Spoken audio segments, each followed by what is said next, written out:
अस्सलाम वालेकुम। आज एक और क्वेश्चन मैं करूँगा आप लोग को नॉट फॉर प्रॉफिट कंसर्न का, जो कि सेम बेसिस पे है, एडिशन इन्फॉर्मेशन में table wise.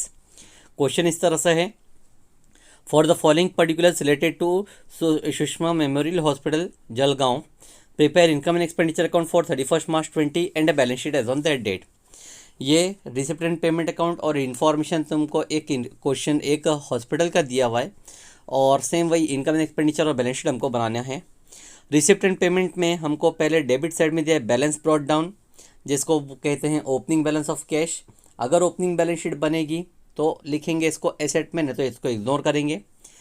Subscription revenue income, entrance fees revenue income, life membership fees revenue कहा गया है स्पेशली, तो हम रेवेन्यू ही मानेंगे। नॉर्मली लाइफ मेंबरशिप फीस को कैपिटलाइज करने के लिए कहा जाता है, as it is received only once. अब इस क्वेश्चन में रेवेन्यू है तो हम रेवेन्यू ही मानेंगे उसको। फिर sale of old newspaper revenue, और donation for building fund, donation for specific purpose is a liability, तो हम लोगों को इसको लाइबिलिटी में लिखना है। तो रिसिप्ट साइड में जितने भी नाम है सिर्फ एक नाम जो कि लास्ट में है, donation for equipment, donation for building fund, जिसको हमको पोस्ट करना पड़ेगा लाइब्रेरी साइड। बाकी सब हमारी रेवेन्यू इनकम है। पेमेंट साइड में furniture is an asset, assets में रिकॉर्ड करेंगे, फर्नीचर खरीदा गया है एसेट से। मेडिसिन एक्सपेंस है, डेबिट में आएगा। हॉनरेरियम टू डॉक्टर्स वो भी डेबिट में आएगा। Salary to staff debit, general expense debit. Surgical equipment purchase करना ये एसेट है, और फिक्स डिपॉजिट 31 मार्च पे करना, this is also an asset. Balance carried down, closing balance of cash वो भी एसेट है। तो इस तरह से हमारा रिसिप्ट एंड पेमेंट में सिंपल इन्फॉर्मेशन है, कोई डिफ़िकल्ट इन्फॉर्मेशन नहीं दी गई। अब एडिशनल इन्फॉर्मेशन जो कहा गया है वो टेबल वाइज है। टेबल वाइज में नंबर 1 कहा गया है पर्टिकुलर्स। पर्टिकुलर्स में डेट दी गई है 1 अप्रैल 19 और 31 मार्च 20, यानी हमारे पास 1 अप्रैल 19 ओपनिंग डिटेल्स दी गई है और क्लोजिंग एडजस्टमेंट कहे गए हैं। क्लियर नहीं है but it has to be assumed, समझना है। 1 अप्रैल 19 को पहले देखते हैं। आउटस्टैंडिंग सब्सक्रिप्शन, तो जब सब्सक्रिप्शन आउटस्टैंडिंग 1 अप्रैल का है, ओपनिंग का है, तो हम सब्सक्रिप्शन का अपोजिट इफेक्ट पास करते हैं। नॉर्मली आउटस्टैंडिंग को प्लस किया जाता है, लेकिन ये ओपनिंग है इसलिए सब्सक्रिप्शन में से माइनस करेंगे। उसी तरह subscription received in advance, normally advance minus किया जाता है, लेकिन ये पिछले साल का है इसलिए हम लोग उसको प्लस कर देंगे। Building is an asset, asset side में आएगा। इन्वेस्टमेंट एसेट है, एसेट साइड में लिखेंगे। ओपनिंग बैलेंस दोनों के नाम पे, बिल्डिंग का ओपनिंग 13 लाख, इन्वेस्टमेंट का opening 2 lakh. Capital fund amount दिया 10,13,000, ये आएगा लाइब्रेरीज में ओपनिंग के नाम पे, और बिल्डिंग फंड दिया ये भी आएगा लाइब्रेरीज में ओपनिंग के नाम पे। तो जितना भी 1 अप्रैल 19 है ये सबको अपनी अपनी जगह पे, यानी कि इनकम यानी सब्सक्रिप्शन में माइनस भी करना है और प्लस भी करना है। बिल्डिंग और इन्वेस्टमेंट को एसेट साइड में लिखेंगे एक ही बार, कैपिटल फंड और बिल्डिंग फंड को लिखेंगे लाइब्रेरीज में एक ही बार। अब 31 मार्च 20 को माना जाएगा क्लोजिंग, और क्लोजिंग के ऊपर एडजस्टमेंट है। आउटस्टैंडिंग सब्सक्रिप्शन है 10,000, तो करंट ईयर का आउटस्टैंडिंग हम इनकम में प्लस करेंगे और सेकंड इफेक्ट पास कर देंगे asset side. Subscription received in advance, advance में मिल रहा है तो हम सब्सक्रिप्शन में से माइनस करेंगे और सेकंड इफेक्ट हम लोग पास कर देंगे लाइब्रेरी साइड में। उसके बाद में कहा गया है बिल्डिंग 13 लाख, यानी कि बिल्डिंग का क्लोजिंग वैल्यू भी 13 लाख है, लेकिन क्लोजिंग वैल्यू लिखने से पहले हमको रिसिप्ट एंड पेमेंट को वेरीफाई करना पड़ेगा कि कहीं पे बिल्डिंग का नाम तो नहीं दिया हुआ है। तो चेक करेंगे, बिल्डिंग का नाम कहीं नहीं है, बिल्डिंग परचेस या सेल का नाम नहीं है, इसलिए हम लोग जितना ओपनिंग है 13 लाख उतना ही क्लोजिंग में भी लिख देंगे 13 लाख। इन्वेस्टमेंट भी उसी तरह से, ओपनिंग में था 2 लाख, क्लोजिंग में भी 2 लाख है, तो 2 लाख डायरेक्टली लिख देंगे क्योंकि रिसिप्ट एंड पेमेंट में कहीं पे भी इन्वेस्टमेंट का नाम नहीं दिया हुआ है। बाकी फिर कैपिटल फंड और बिल्डिंग फंड दोनों के सामने क्वेश्चन मार्क है, तो क्वेश्चन मार्क का ही मतलब होता है कि तुमको फाइंड करना है। फाइंड करेंगे, at the end of solution हमको ये दोनों अमाउंट मिल जाएगा। तो इस तरह से हमारे पास क्वेश्चन दिया गया है और आगे कोई एडजस्टमेंट नहीं है। तो सॉल्यूशन करने के लिए हम लोग बनाएंगे पहले पूरा एक फॉर्मेट, इनकम एंड एक्सपेंडिचर पूरे एक पेज का, वैसे ही बैलेंस शीट भी पूरा एक पेज की, और फिर हम लोग पहले एडिशनल इन्फॉर्मेशन को सॉल्व करेंगे, बाद में प्रिसिपिटेंट पेमेंट की पोस्टिंग करेंगे। ठीक है। नंबर 1 पर्टिकुलर्स कहा गया है 1 अप्रैल 19 का रुपीस है और 31 मार्च 20 का रुपीस है। तो जब हम सॉल्यूशन करेंगे तो पहले 1 अप्रैल 19 की फीडिंग करेंगे, ओनली 1 इफेक्ट, और 31 मार्च 20 को फीड करेंगे, वो रहेंगे डबल इफेक्ट। ये शुरुआत करते हैं। पहला नाम है outstanding subscription. Since outstanding subscription is related to subscription, तो हम सब्सक्रिप्शन को पहले इनकम में लिखेंगे बाय सब्सक्रिप्शन और अमाउंट फीड करेंगे जो कि है 1,03,000। अब outstanding subscription for previous year है, लास्ट ईयर के बारे में है, तो हम आउटस्टैंडिंग लास्ट ईयर का माइनस करते हैं, माइनस आउटस्टैंडिंग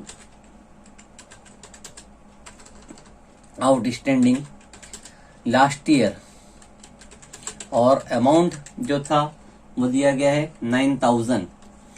ठीक है, 1,03,000 में से 9,000 माइनस करते हैं तो बैलेंस बचेगा, वो लिखेंगे हम लोग इनर कॉलम में, दैट विल बी 91,300। कोई सेकंड इफेक्ट पास नहीं किया जाएगा क्योंकि ये 1 अप्रैल की इंफॉर्मेशन दी गई है।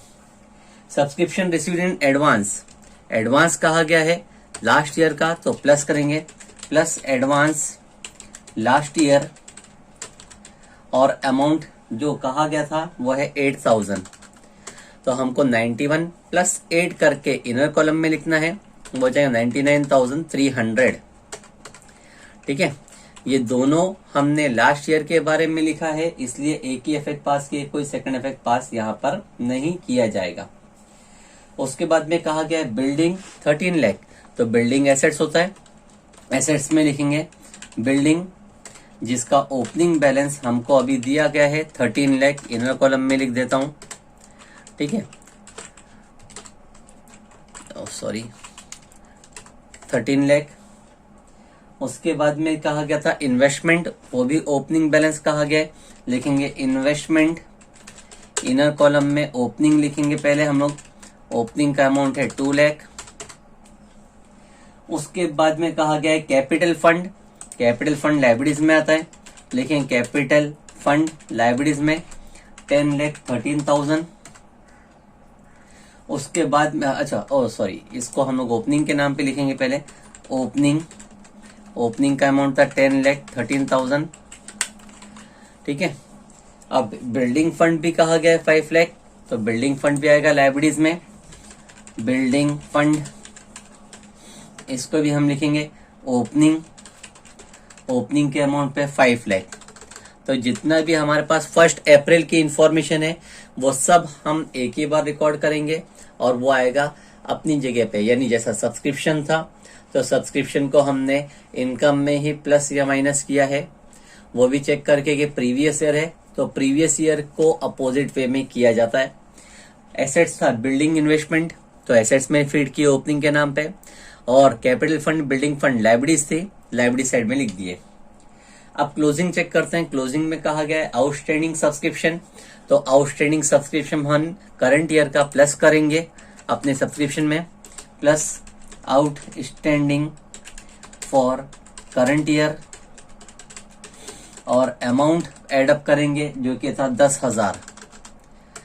99 प्लस 10,000 हो जाएगा 1,09,300। करंट ईयर का इफेक्ट पास किया जाएगा तो डबल इफेक्ट है, एक बार हमने इनकम में प्लस कर चुके आउटस्टैंडिंग। ठीक है, तो सेकंड इफेक्ट हम लोग को लिखना पड़ेगा एसेट साइड में, आउटस्टैंडिंग सब्सक्रिप्शन, और अमाउंट लिखेंगे 10,000 जो कि कहा गया था आउटस्टैंडिंग। फिर कहा गया है subscription received in advance, subscription advance में मिला है हमको, तो एडवांस हम माइनस करेंगे, minus advance for current year, और अमाउंट फीड करें जो कि दिया हुआ है 6,000। अब 1,09,300 में से 6,000 माइनस करें तो बचेगा 1,03,300। ठीक है, अब एडवांस जो हमने माइनस किया है वो माइनस का सेकंड इफेक्ट जाएगा लाइब्रेरी साइड में, एडवांस सब्सक्रिप्शन जो कि अमाउंट आया था 6000। इस तरह से हमने अपना इफेक्ट सब्सक्रिप्शन का कंप्लीट किया।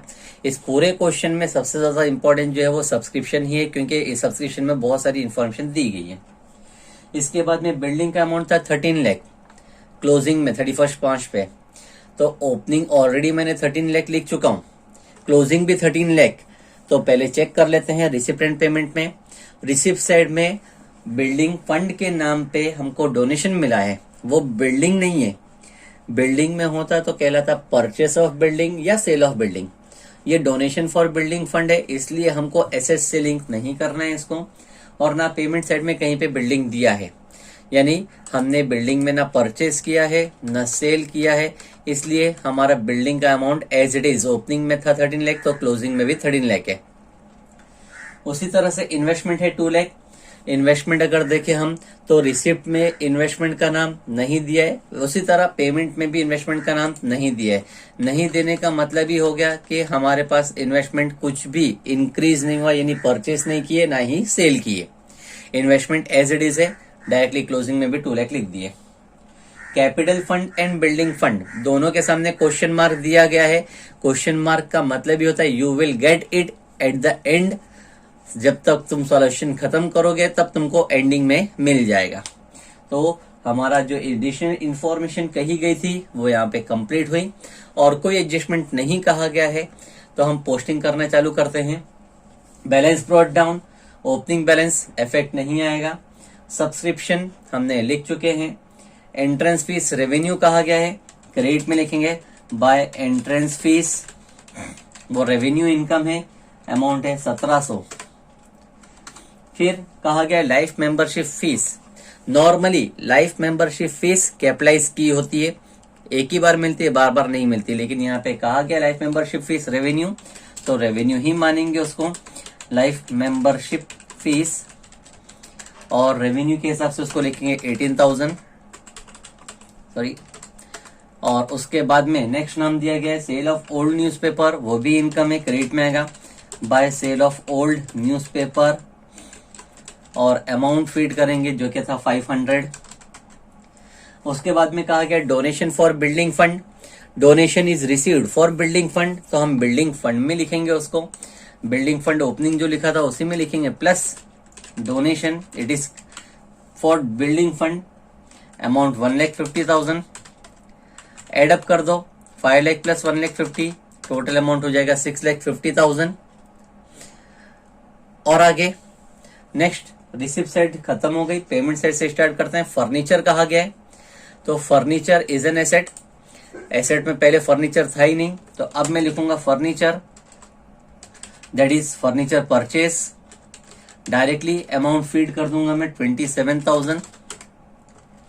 Medicines, medicines is an expense for hospital, तो मेडिसिन्स को हम लोग लिखेंगे एक्सपेंस में, डेबिट में 7,000। ऑनरेरियम टू डॉक्टर्स एक्सपेंस है, डेबिट में आएगा, ऑनरेरियम टू डॉक्टर जिसका अमाउंट है 80,000। सैलरी टू स्टाफ वो भी एक्सपेंस है, डेबिट में आएगा, सैलरी टू स्टाफ एक्सपेंस में लिखेंगे 15,000।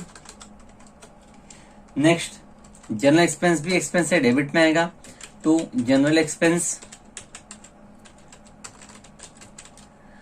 और अमाउंट एक्सपेंस का अमाउंट दिया गया है 8,000।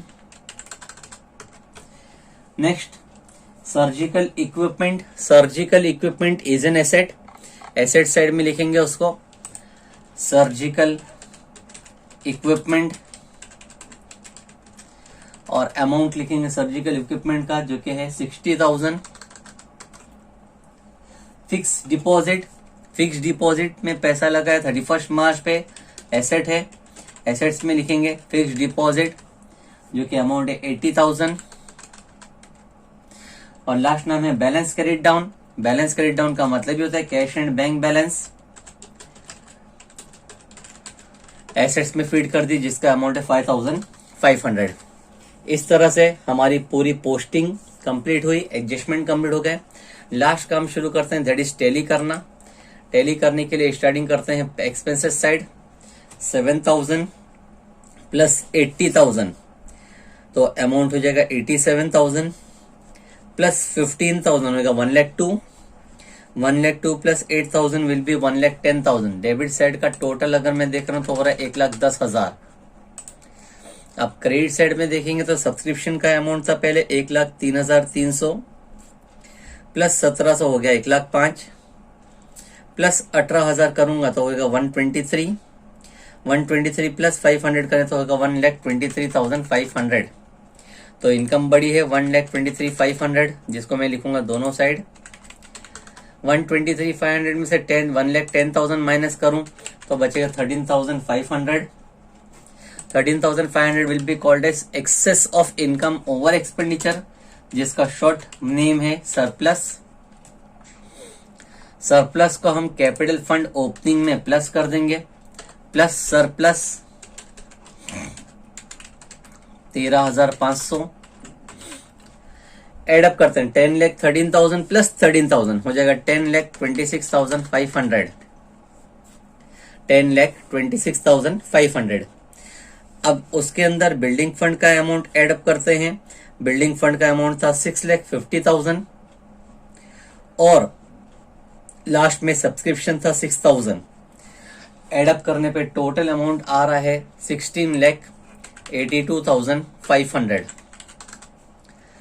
एसेट साइड में भी चेक करते हैं।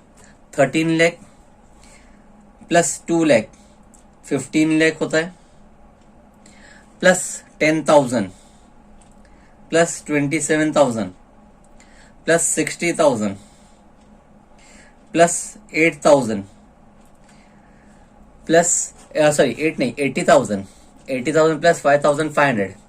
टोटल अमाउंट आएगा 16,82,500। इस तरह से हमारी बैलेंस शीट भी कंप्लीट हो जाती है। ठीक है, तो पूरे क्वेश्चन में सबसे ज्यादा इंपॉर्टेंट पार्ट जो था इस क्वेश्चन का वो है सब्सक्रिप्शन। सब्सक्रिप्शन में ही सबसे ज्यादा एडजस्टमेंट थे। इससे पहले वाले क्वेश्चन में भी सब्सक्रिप्शन इंपॉर्टेंट था, यहाँ पर भी सब्सक्रिप्शन इंपॉर्टेंट है। ठीक है, थैंक यू।